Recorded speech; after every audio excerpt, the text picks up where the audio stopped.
सबसे पहली बात हमें टाइम मैनेजमेंट की बातें सीखनी है कि हम तैयारी के दौरान टाइम कैसे मैनेज करते हैं। ठीक है, कोई ऐसा एग्जैक्ट टाइम टेबल नहीं है, हेडिंग लिखिए बेस्ट टाइम टेबल। मैं एक्चुअल में टाइम मैनेजमेंट आपको बताऊंगा। ये जो टाइम टेबल है आपको अपनी रिक्वायरमेंट के हिसाब से अपना बना लेना है। ठीक है, क्योंकि एक फिक्स टाइम टेबल हर एक बच्चे के लिए जरूरी नहीं कि वो फॉलो करे, लेकिन हर एक बच्चा पढ़ना चाहता है, ये भी बात सही है। हो सकता है कि कोई किसी टाइम पढ़ रहा हो, कोई किसी टाइम पढ़ रहा हो, वो अपने अपने हिसाब से आप उसको बना लेना। मैं आपको कुछ ऐसा बताने जा रहा हूं कि जिससे आप अपना खुद का एक टाइम टेबल बना पाए। ठीक है, आप खुद का टाइम टेबल बना के अपनी स्टडी टेबल के सामने चिपका लीजिए और ट्राई कीजिए उसको फॉलो करने का। ठीक है, ट्राई करिए उसको फॉलो करने का। ठीक है, तो देखो दो टाइप के बच्चे होते हैं जो पढ़ रहे होते हैं, एक तो स्कूल गोइंग होते हैं और एक नॉन स्कूल गोइंग वाले होते हैं।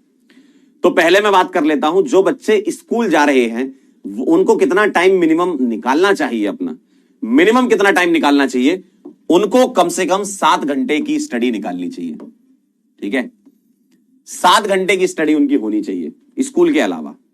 स्कूल के अलावा कह रहा हूं मैं, कुछ एक टेंटेटिव बात मैं मान लेता हूं कि आपका जो स्कूल का टाइम है, आपका जो स्कूल का टाइम है बेटा, उसको मैं टेंटेटिवली मान लेता हूं कि सब कुछ स्टार्ट होकर एंड होने में 6 से 3 बजे तक का समय मान लूं मैं, मतलब 9 घंटे आप स्कूल में हैं।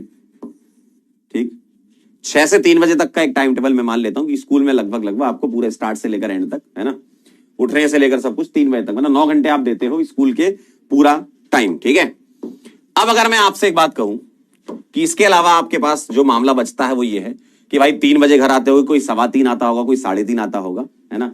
शाम की क्लास आपकी 4 बजे से स्टार्ट होती है, मैं ऐसा मान लेता हूं, है ना।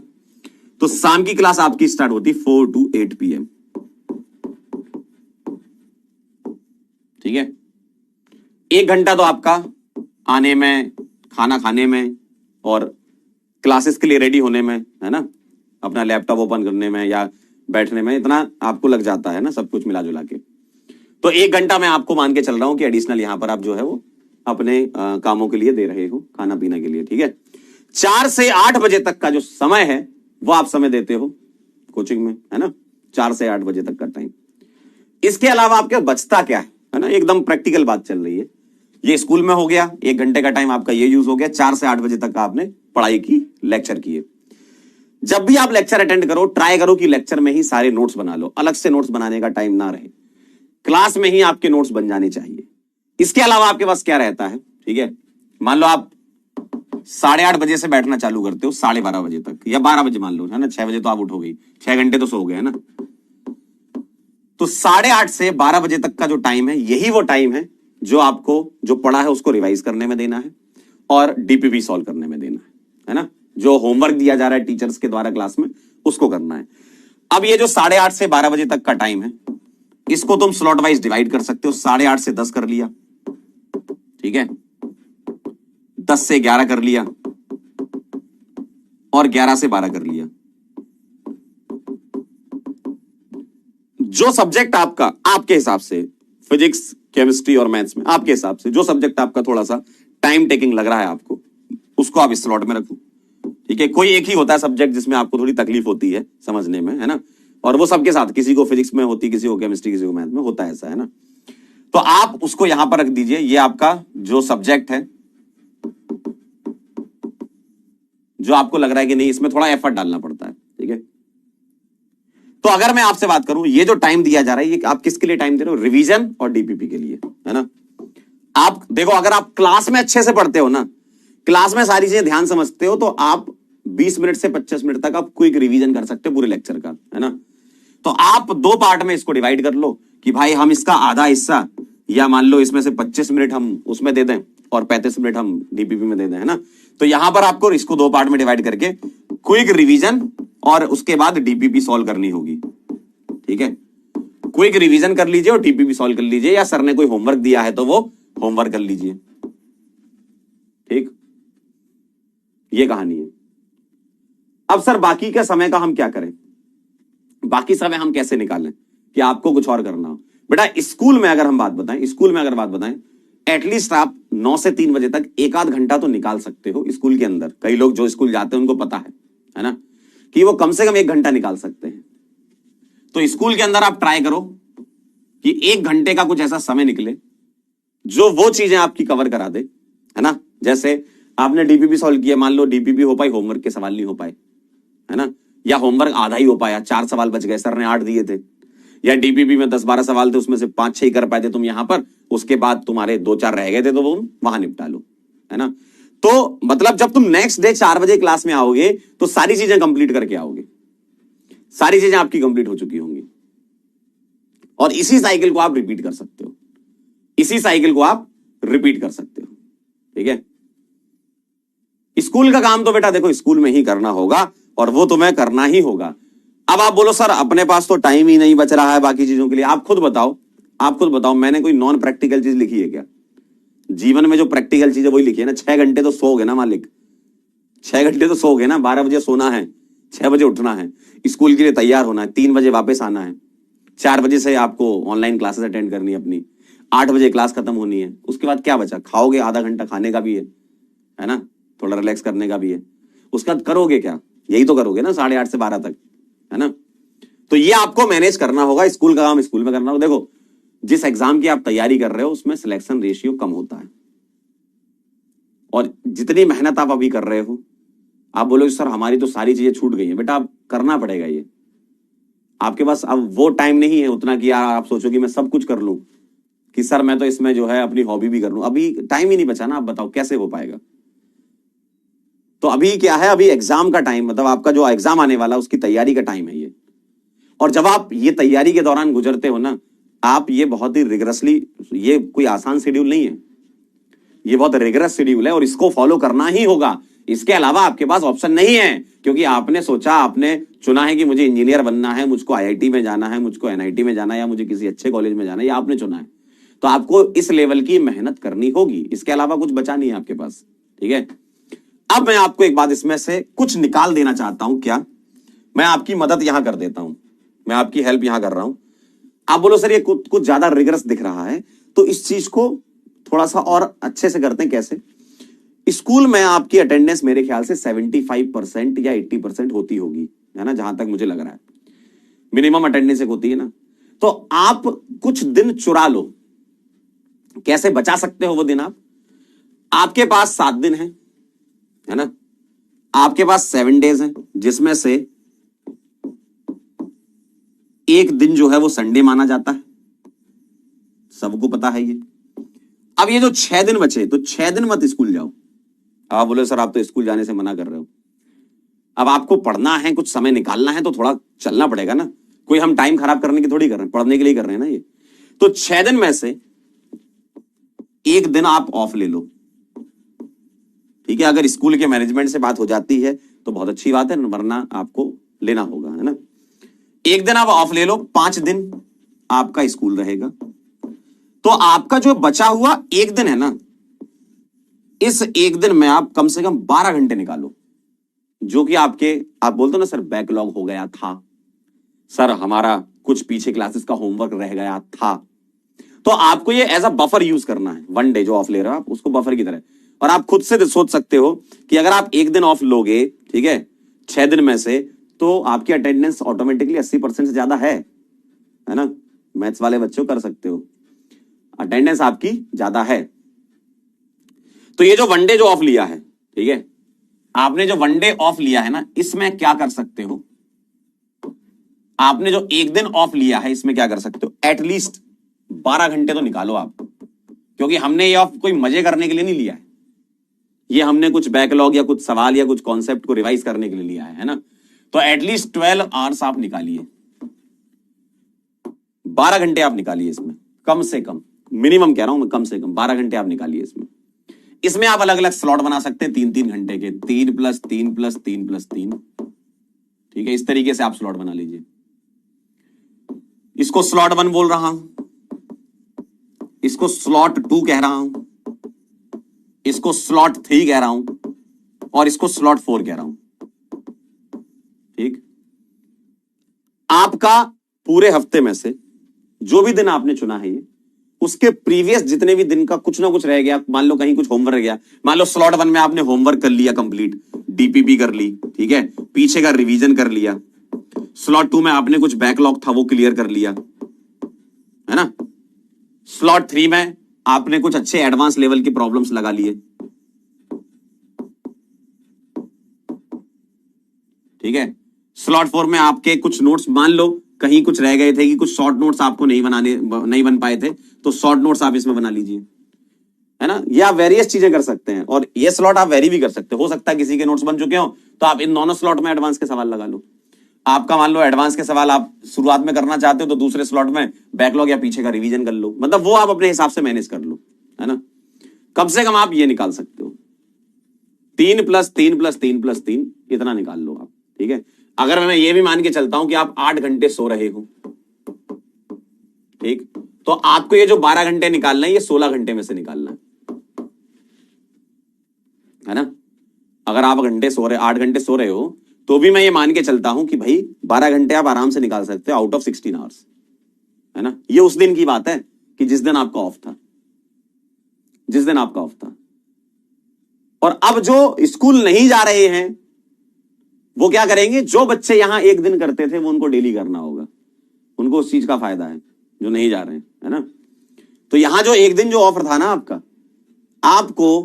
आपको उसमें जो स्कूल नहीं जा रहे हैं वो बच्चे इस तरीके से उसको यूज कर लें कि अगर मैं ऐसा मान के चलूं कि 8 घंटे की आपकी स्लीप चल रही है, ठीक है। 8 घंटे तो देखो सो यार, 7 घंटे 8 घंटे 6, मतलब 6 घंटे और उससे ज्यादा ही सोना चाहिए, 6 घंटे से कम नहीं सोना चाहिए। अब हर एक का अपना बॉडी साइकिल होता है, कोई 6 घंटे भी सो लेता है, ठीक है, कोई 7 घंटे, कोई 8 घंटे, है ना। मतलब 6 घंटे से 8 घंटे तक आप नींद लीजिए, 8 से ज्यादा मत लीजिए, 6 से कम मत लीजिए, है ना। इतना मैं मान के चलता हूं कि आपका स्लीप साइकिल ऐसा होना चाहिए। तो मैं ये मान के चल रहा हूं कि आप 8 घंटे सो लें, आपके बच्चे 16 घंटे जो स्कूल नहीं जा रहे हैं, उसमें से अगर मैं 4 से 8 बजे तक का टाइम आपका निकाल दूं, है ना, 4 घंटे का, तो आपके पास बचे 12 घंटे, ठीक है। अगर मैं ये निकाल देता हूं तो आपके बचे 12 घंटे। अब इन 12 घंटे में से जैसे आपने वहां पर 3-3 के स्लॉट बनाए थे, यहां आप 2-2 के स्लॉट बना लो, ठीक, 2-2 के अलग अलग स्लॉट बना लो, तो आपके ये हो गए 10 आउट ऑफ 12 आवर्स, ठीक। अपार्ट फ्रॉम कोचिंग, मतलब आपका जो क्लास चल रही है उसके अलावा आपके पास अलग अलग स्लॉट है। अब ये स्लॉट 1 हो गया आपका, ये स्लॉट 2 हो गया। आप चाहो तो 3-3 घंटे के भी बना सकते हो, 3-3-3 और 1 बना लो, ऐसा, है ना। मैं एक आपको बेसिक आइडिया दे रहा हूं कि किस तरीके से आप अप्रोच कर सकते हो। तो आपने 2-2 घंटे के स्लॉट बना लिया। अब इधर आपने क्या कर रहे हो, देखो ये आप डेली इतना टाइम निकाल रहे हो, है ना, 10 घंटा आप डेली निकाल रहे हो, 4 घंटा आपकी डेली कोचिंग चल रही है। आप यहां पर होमवर्क कर सकते हो, डीपीपी कर सकते हो, रिवीजन कर सकते हो, है ना, आप बैकलॉग कर सकते हो, ठीक है, आप एडवांस लेवल प्रॉब्लम सॉल्व कर सकते हो, ठीक है, आप यहां पर शॉर्ट नोट्स अपने बना सकते हो, ठीक है। और इसमें हो सकता है आपका कोई वीक चैप्टर हो, उसको आप टाइम देना चाहते हो ज्यादा, तो वीक चैप्टर्स को टाइम दीजिए, क्योंकि आपके लिए हर एक चैप्टर इक्वली इंपॉर्टेंट है। और इसको आप किसी भी सीक्वेंस में सेट कर सकते हो, ठीक है, इसको आप किसी भी सीक्वेंस में सेट कर सकते हो। अब आप बोलोगे सर सिर्फ पढ़ाई ही हो रही है, तो बेटा 2 साल की मेहनत है, ये जो 2 साल हैं आपके, यही आपकी मेहनत है जो आपको एडवांस क्रैक कराएगी, तभी कर पाओगे आप। इतना आसान काम नहीं है, क्योंकि आपको जिस एग्जाम की आप तैयारी करो, पहले आप ये समझो वो एग्जाम आसान नहीं है, लेकिन आप अपने प्लानिंग से, उसके एग्जीक्यूशन से एक पाथ जो है उसको स्मूथ बना सकते हो। तकलीफें आएंगी, उससे तुम्हें लड़ना है। आपका जीवन आसान नहीं होने वाला है, क्योंकि आपने जेई चुना है। इसका मतलब यह है कि आपके पास कोई ऑप्शन नहीं है, सिर्फ पढ़ना है। पढ़ाई पढ़ाई पढ़ाई और पढ़ाई, सिर्फ 2 साल इसमें लगा दीजिए। कॉलेज में जाएंगे ना आप, आपको बहुत सारी चीजें मिलेंगी, बहुत कुछ करने को। आप कोई भी कॉलेज उठा के देख लो, जितने भी आईआईटी हो या एनआईटी हो, बहुत बढ़िया फैसिलिटीज वहां पर रहती है कॉलेज में। आप वहां पर, और टाइम भी खूब रहता है। मैं भी इंजीनियर हूं, मुझे भी पता है, कॉलेज में 4 साल आपके पास टाइम रहता है, आप वहां पे कुछ भी कर सकते हो, कुछ भी मतलब कुछ भी कर सकते हो, इतना टाइम है आपके पास, ठीक है। तो सिर्फ आपके पास ये 2 साल हैं, 2 साल एकदम कड़ी मेहनत कर लीजिए, एक बार गेट के उस तरफ चले जाइए। कॉलेज के गेट के आप उस तरफ चले गए ना, उसके बाद आपको सम्मान भी मिलता है, ठीक है, उसके बाद आपको टाइम भी मिलता है, और उसके बाद आप अपने हॉबी को भी, जो भी आपकी हॉबी, कोई कह रहा है मेरे को गिटार बजाना आता है, कोई कह रहा है मेरे को स्विमिंग आती है, मुझे उसको इंप्रूव करना है, ये सब काम बाद के हैं। आप बस थोड़ा सा फोकस होकर के 2 साल दे दीजिए। आप ये समझ लीजिए कि मेरा जीवन का जो जीवन काल आपका है, उसमें से 2 साल इसी के लिए लिखा हुआ था, सिर्फ इसी के लिए लिखा हुआ था। आप कुछ भी इधर उधर की बातें ना सोचें। आपने बैच लिया है, इस बैच को डेडिकेटली फॉलो करें। सब लोग एकदम धुआंधार हैं, और आपको उस कॉलेज में पहुंचाने के लिए कैपेबल टीचर ही यहां पर मिलते हैं। तो आप ये समझ लीजिए कि आप सही जगह हैं, बस इसको यूज करना है। टाइम को, आपको अपने टाइम को कैसे मैनेज करना है वो मैंने आपको बातें बता दी हैं। स्लॉट वाइज आप पढ़ाई करिए, आप अपने अपने हिसाब से अपने स्लॉट सेट कर लीजिए। किसी को लग रहा है कि मैं थोड़ा अच्छा हूं पढ़ने में, मेरा बैकलॉग नहीं होता है, मैं रिवीजन प्रॉपर कर लेता हूं, तो आप यहां पर एडवांस लेवल प्रॉब्लम के लिए बढ़ा दीजिए अपने स्लॉट। 2 घंटे की जगह 4 घंटे उन सवालों को सॉल्व करिए। कोई कह रहा है कि नहीं सर, अभी मैं थोड़ा पीछे हूं, लेकिन मेरे में दम है, मैं कर लूंगा, लेकिन मैं धीमे धीमे चलता हूं। कोई बात नहीं। कभी भी लेट स्टार्ट करने का मतलब यह नहीं होता कि आप फर्स्ट नहीं आ सकते। ऐसा किसी किताब में नहीं लिखा है, ऐसा किसी किताब में नहीं लिखा हुआ है कि मैंने लेट स्टार्ट किया था इसलिए मैं फर्स्ट नहीं आ सकता। हाँ, लेट स्टार्ट किया था, थोड़ा पेन उठाना पड़ेगा, थोड़ा टाइम देना पड़ेगा, लेकिन हाँ, आप दौड़ोगे तो आगे निकल जाओगे। ठीक है, तो आप ये समझ लीजिए यही टाइम है। लगा दीजिए एकदम जोर, जितना दम लगा सकते लगा दीजिए। पढ़ाई से कभी मत घबराइए। अगर आप पढ़ाई से इधर उधर डेविएट हुए, जबरदस्ती इधर उधर की बातों में पड़े, दुनिया में बहुत सारी चीजें होती हैं। और मैं आपको एक बात बताऊं, आप कभी एनालाइज करना, मैं आपसे एकदम लाइव एग्जांपल डिस्कस कर रहा हूं। आज का दिन है, आज क्या है, सैटरडे है ना। आप सुबह से ऑब्जर्व करना, सुबह से, आज का दिन था, आप जब से उठे थे, है ना, जब आप उठे थे तब से ऑब्जर्व करना। आप पूरा दिन देखना, स्टार्ट से लेकर एंड तक। ठीक है, ये पूरा एक डे है। 80% चीजें आपके काम की नहीं है। आप ऑब्जर्व करके देख लेना पूरे। अगर आप हर चीज में फंसे, तो कह रहा हूं मैं, अगर आप हर पंचायत में घुसना चाहते हो, आपको ऐसा लग रहा है कि अच्छा ये क्या कर रहा है, मैं क्या कर रहा हूं, इनमें फंस जाओगे। आपको ये लग रहा है घर पे मेहमान कौन कौन आया हुआ है आज, आपको लग रहा है अरे मम्मी के पास तो मौसी का फोन आया हुआ है, पापा के पास तो बुआ का फोन आया हुआ है।